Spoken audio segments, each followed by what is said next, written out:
Nabuhayan ng pag-asa ang pamilya ng mga umano'y biktima ng extrajudicial killings na nang ipaaresto ng International Criminal Court si dating Pangulong Rodrigo Duterte. Yan ang ulat ni Gab Villegas.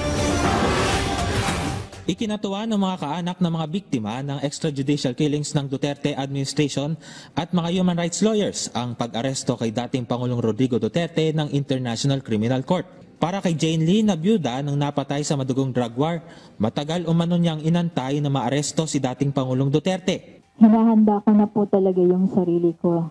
8 taon na po kasi nitong March 20, 2025 ang kanyang ika-8 taong death anniversary. Simula po nang mamatay siya hanggang ngayon po, inahanda ko na yung sarili ko sa kung ano man yung mararamdaman, gagawin at yung expectation po ng lahat ng mga pamilya ng biktima. Mahalaga umano sa kanila na mapanagot ang mga nasa likod ng war on drugs kaysa sa anumang kompensasyon. Nakulong po siya at lahat po ng mga bahagi po ng war on drugs, lahat po ng mga katuwang niya, lahat po ng gumawa.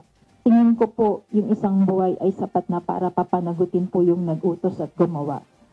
Lalo na po kung libo-libo po yung namatay dahil sa tingin po nila yun yung makabubuti para sa bansa. Sa isang pulong balitaan, sinabi ni Bayan Muna First Nominee at dating kongresista na si Attorney Nery Colmenares na maaaring i-freeze ang mga assets ng dating Pangulo at doon kunin ang pambayad danyo sa mga naging biktima ng EJK o di kaya ay maaaring kunin ito sa trust fund ng ICC. Maaari ring magkaroon ng pagkakataon ng mga kaanak ng EJK victims na maipresenta ang kanilang kaso sa oras na sila ay maimbitahan ng ICC.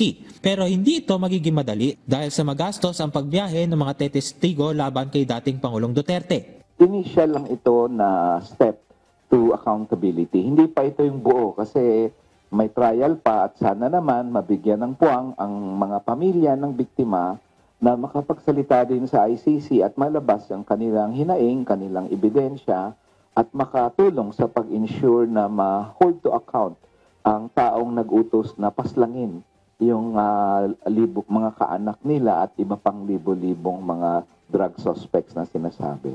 Dagdag pa ni Colmenares, maraming palugit ang hiningi ng kampo ng dating Pangulo sa ICC na suspendihin ang investigasyon nito para humiling ng oras na makapag-imbestiga ang pamahalaan sa madugong drug war. A total of 1 year and a half ang nabigay na extension sa kanya kasi November 2021 niya pina-extend yun, July of 2023 na natuloy ang investigasyon.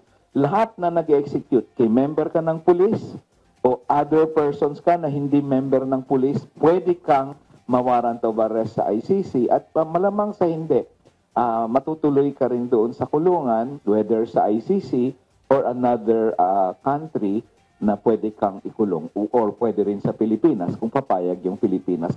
Taong 2011 nang maging miyembro ang Pilipinas ng International Criminal Court matapos pumirma ang bansa sa Rome Statute. Taong 2018 nang magsampa ang grupo ni Colmenares sa ICC ng reklamong crimes against humanity laban kay dating Pangulong Duterte, 1 taon bago mag-withdraw ang bansa sa ICC. Gab Villegas para sa Pambansang TV sa Bagong Pilipinas.